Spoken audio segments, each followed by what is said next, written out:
Hey guys, okay, so I know by the title, I know what you're thinking. What? There are 10 different things? Really?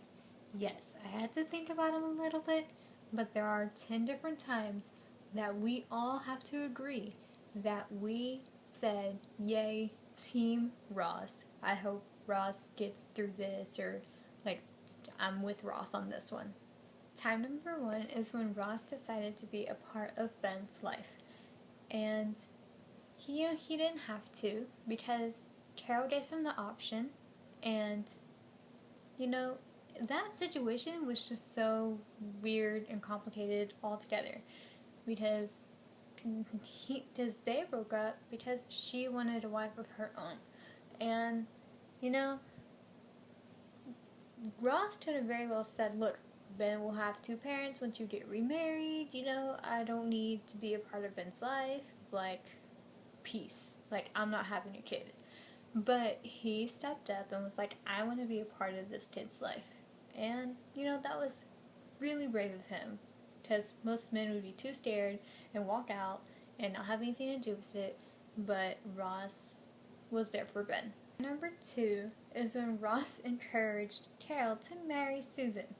Now, we all know that Ross and Susan did not like each other at all. So when Carol came to Ross and told him that there wasn't going to be a wedding, or that may not be a wedding or whatever, he was like, wait, why not? Like, I thought you loved her. Generally, I would think a guy's reaction, like, if his first wife was going to come back and be like, hey, we're not getting married anymore, it was like, yay, okay, you can get back together with me, and then we'll have a mother and father, like, whatever. But Ross was like, what? You're not getting married to Susan anymore? Like, what happened? And, like, he encouraged her to marry Susan because he wanted her to be happy. Like, I feel like Ross deserved some props there, because he didn't have to do that. He could have let the marriage fall, but he didn't. And that was very brave of him. 3 is when Ross tried to ask Rachel out. And I know he did this many times, but I think it was just so sweet at his attempts. You know what I mean? Like, he was just so sweet, like, he told her, like, I see passion in your future, and stuff like that. And then when he tried asking her out later that same night, like, on the balcony, but then that stupid cat had to go and ruin everything. And then, it's just, every time he tried to ask her out, you just tried so hard, you were like, okay, maybe this is the time he asks her out. Maybe this is the time. And then, like, he finally does, and then it works out.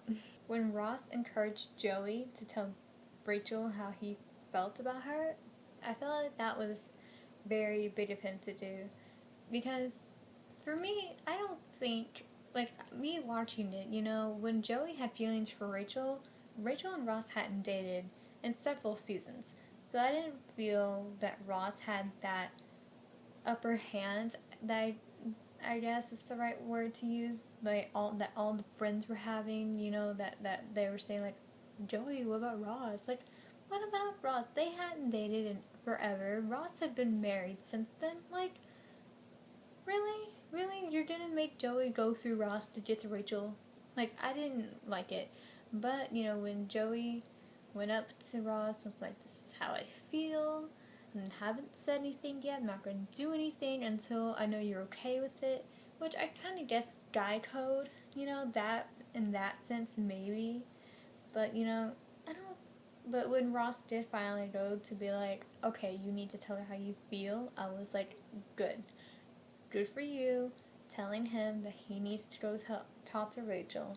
Like, good for you, you know what I mean? Like, I don't know, I may be alone in that, because I may be seeing it differently than everybody else, but this is just from my eyes. Number 5, we're halfway done here, is when Ross gave up his life for Emily. Like, not literally, but almost literally, if you think about it, because I realize how embarrassed I'd be if my husband said his ex-girlfriend's name is yall to her. That would be horrible, and yes, I'd be livid. I don't know what I'd do in that situation, but I think Emily went overboard. Yes, she had the right to be mad and just be a little insecure about Rachel, but she couldn't, like, her telling him to cut Rachel out of his life and telling him to give up anything Rachel ever like touched or smelled or whatever, and just moving apartments. Like, it was the craziest thing, and Ross was willing to do it because he wanted this marriage to work. And like, I just felt so bad for him because he wanted Emily to see, like, look, I'm doing all these things for you and I love you, not Rachel.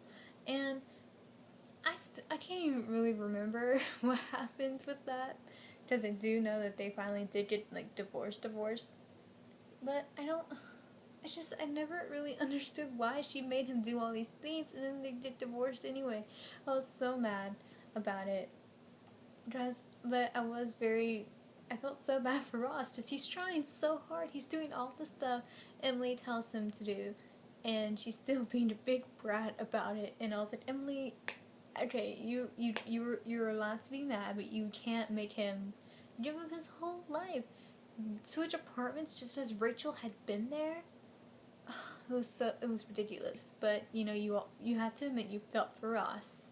Number 6 is when Ross tried to make the appropriate tip when Ross, Rachel, and her dad went out to dinner. Does anybody else remember this scene when Rachel and her dad and Ross all go out to eat, and Ross is trying to make her dad like him, and then they leave, and then Rachel's dad tips like less than like 5% or something, and Ross was like, "Doesn't that bother you?" And she goes, "Yes, it bothers me, but my dad's cheap. Like, whatever, like, leave it alone. I've tried to talk to him about it 1,000,000 times, like, whatever." And then he tried to leave an appropriate tip. And then, of course, it didn't go so well because Rachel's dad found out about it. But, Ross tried to do a good thing there. And Rachel's dad just like, "Oh, so now you're Mr. Hotshot." And I'm like, dude, just tip the appropriate amount. Like, are you kidding me? Number 7 is when Ross tried to help Chandler marry Monica. And I think that's kind of funny how that kind of played out. It's like, Ross is helping Chandler marry Monica. Like, what is this? Because we all remember Chandler ran out, and then Phoebe and Ross found him at work. And then Ross was like, "Chandler, you're making it too big. It is a big deal, but all we're asking you right now is just come home and put on a tux. That's not scary. That's small.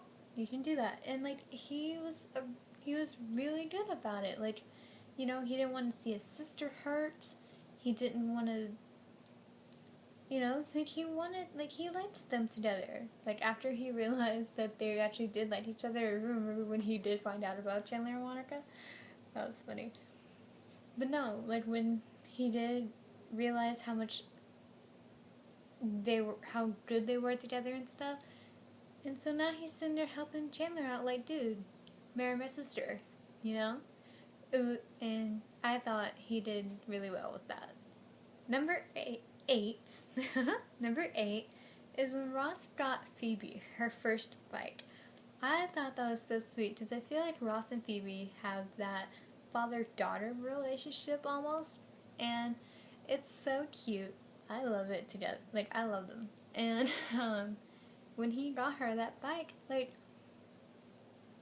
I feel like Phoebe should have known that he was gonna let go, but I don't know. Anyways, just like all the other friends, they could have heard Phoebe's story about pushing her stepdad on the bots or whatever, and just moved on with their lives or whatever, and like be like, "Oh,